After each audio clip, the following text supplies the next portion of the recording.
Hello and welcome to the DSR Daily. I'm David Rothkopf, joined by Riley Fessler. How are you this week, Riley? Pretty good. Pretty good. And Minna Stein. It's a Monday. How are you on a Monday, Minna? I'm good, thank you. How are you? Well, okay.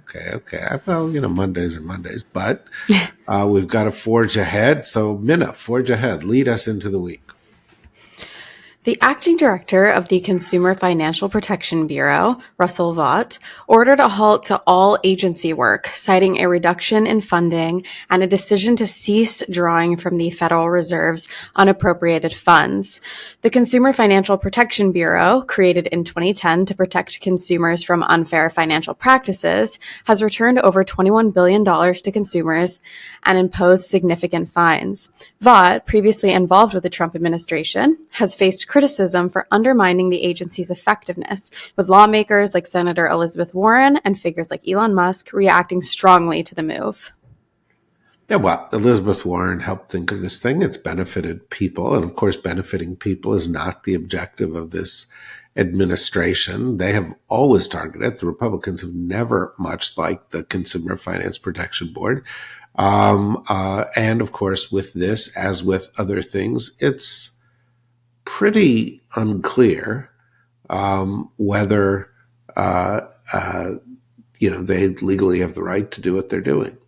But the view of the administration with regard to shutting things down, shutting off funding the things they like, and taking over countries around the world is rules be damned. We're going to do what we want, and I think those who oppose that view of that administration are going to have to find a way to have some impact that they haven't found yet. A lot of people saying, "Oh, that's not fair. That's not going to stop them." And there's some legal cases, and maybe that'll stop them. But we have yet to see what happens after there's a legal case, and they say, "No, we're not going to honor that." As was pointed out yesterday, how the courts enforce things is through the U.S. Marshals Service. We want to know something about the U.S. Marshals Service. It doesn't report to the courts. It reports to the Department of Justice. Who runs the Department of Justice? Pam Bondi. What is Pam Bondi's view? That the Department of Justice is an extension of the president and the presidency. So, court decisions may not be the way to stop them either. We'll see. But this is how last week ended, and it's how this week begins. Riley. President Trump announced on Truth Social that he has ordered Treasury Secretary Scott Bessent to stop minting pennies as a cost-cutting measure. That's a biggie. That's, God love those guys for dealing with the big issues. True. He cited the high production cost of 3.69 cents per coin. The move follows a push from Elon Musk's unofficial Doge, which highlighted the financial inefficiency of producing the 1 cent coin. The debate over discontinuing the penny has persisted for years, with critics arguing it wastes money and resources, while supporters claiming it helps keep prices low and benefits charities. Other nations, including Canada and the UK, have reduced or halted minting low-denomination coins due to declining cash use and rising production costs. I got to say, it makes sense kind of with the administration on this. Why would you produce a coin worth 1 cent that costs almost 4 cents to produce? Doesn't make a lot of sense. People don't use them. We're in a different era. Is this a breakthrough in government efficiency that's going to save us all a huge amount of money? Nope. Is it important? Nope. Is it a terrible idea? Nope. Minute. A federal court temporarily blocked the Trump administration from transferring 3 Venezuelan immigrants detained in New Mexico to Guantanamo Bay as part of its immigration crackdown. The detainees were reportedly targeted due to false charges linking them to a Venezuelan gang, and their lawyers argue that the uncertainty over legal processes warranted the injunction. U.S. District Judge Kenneth J. Gonzalez granted the order, with the case set to be revisited in the coming weeks. Well, there are going to be a lot of these. In fact, there are going to be thousands of these cases, thousands and thousands of these cases. Will this one carry? Don't know. But, there are lots and lots of legal groups out there offering their assistance to people who are being rounded up in these raids, which, by the way, are still not really targeting more people than were targeted under Biden, contrary to what you may think. And the question is whether, these legal cases are going to hold or not. I think what we should expect is that there are going to be a lot of them, and it will slow these processes down. And I don't think they're prepared for dealing with it. And of course, I think in a lot of these cases, people will be illegally or unfairly targeted.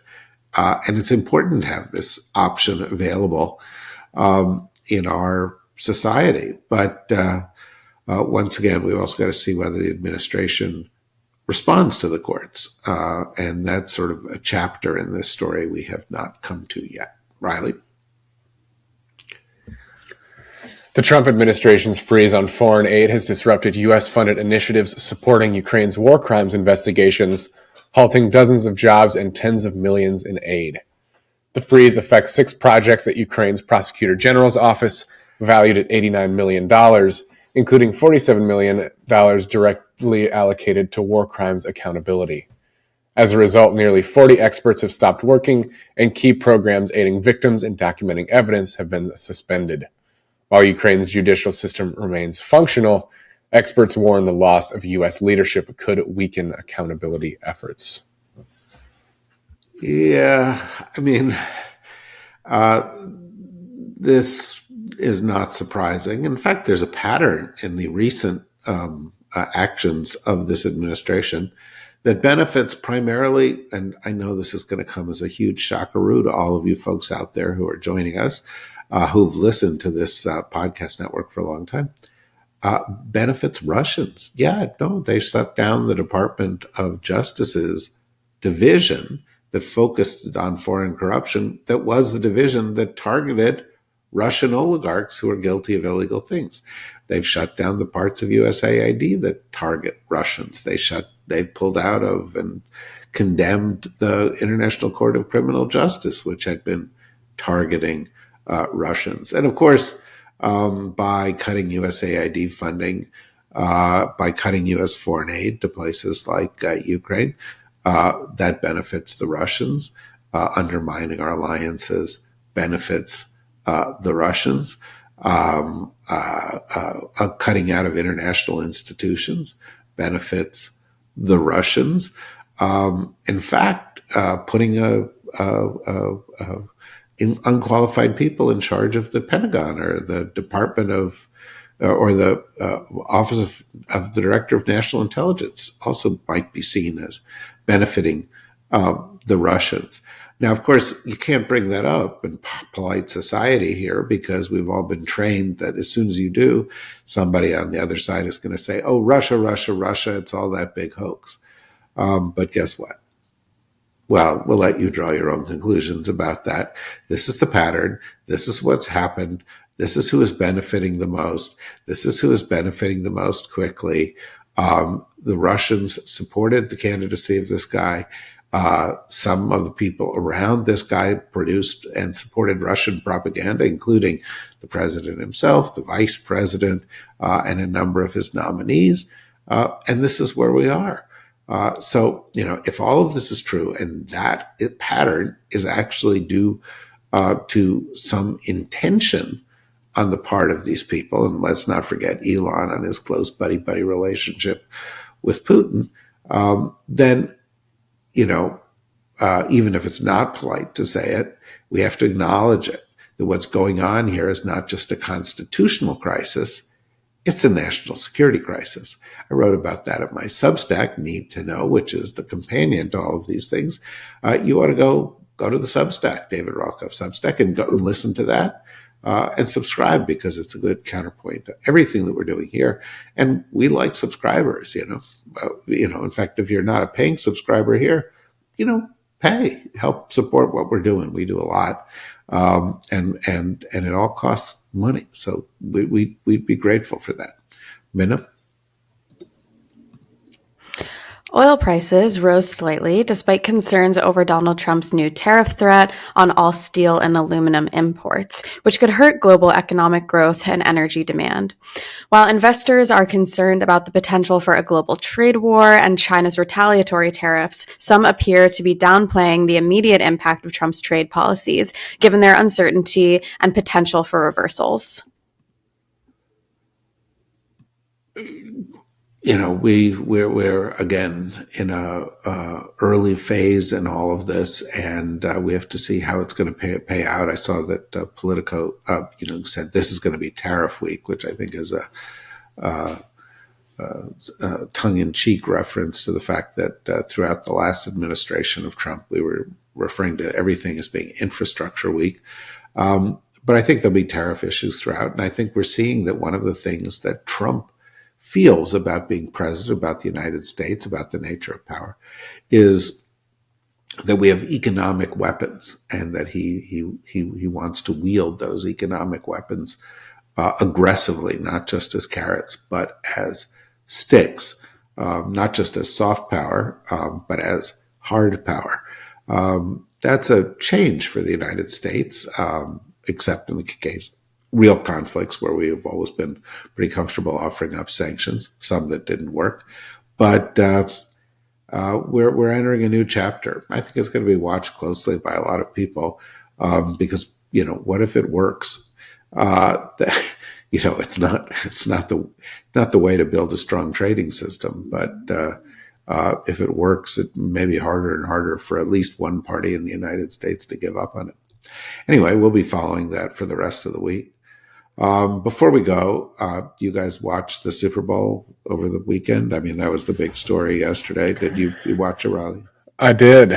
I watched it with our own Joe Vitale, who's another producer here at the DSR Network. Yeah, those of you who listen to other podcasts may have heard Joe spoken of. He's a great part of what we do here. And did you enjoy it? Yeah, I mean, I don't really care about football. The only football I watch every year is the Super Bowl. So I liked watching the Chiefs lose, but I'm not super invested beyond that. Yeah, I consider that many people are like that. Benna, did you not watch the Super Bowl? To expand on what Riley said, not only do I not care about football, I also don't care about the Super Bowl. So I was not very locked in, but I was going to ask. I saw the halftime show because I watched. Well, okay, then you can answer my question, because I watched the halftime show, and I watched as the social media lit up, and they were like, "Oh, Kendrick Lamar, he's great. This is fantastic. What a great statement." And, "Oh, take that, Drake." And I was like, wait, what? Wait, this is what we're focused on at the halftime show? It's like sticking it to a second-rate Canadian musical artist, Drake. That's what we consider to be a big political statement from this dude. I mean, and then other people would go say things like that. They would get absolutely crushed on social media. This isn't for you, old man. I remain silent because I don't want to be attacked that way. This isn't for you. You wouldn't understand this. This was great. What did you guys think? Was it great? 2 tough Sundays for Drake, right in a row. Who the fuck cares about Drake? Donald Trump was there. The NFL took end racism off of each end zone. They didn't mention that. Nobody stood up for any of the political stuff that mattered in this country. He took a strong stand against Drake, who was one of the stars of a kind of crappy Canadian TV show for a while. And I mean, Riley, where did you come out on this? I thought it was entertaining, but yeah, I mean, I didn't think it was as good as past performances. I thought it was fun and fine, but it didn't blow me away. And yeah, in terms of the message, I didn't really think there was any. What was fun? SZA. I don't know. I like Kendrick's music, so I enjoyed that, but I didn't think it didn't have the same opulence as past halftime shows. I thought it was pretty low key, which was a little disappointing. I think also knowing what I SZA? I do, yeah. I just saw one of them days.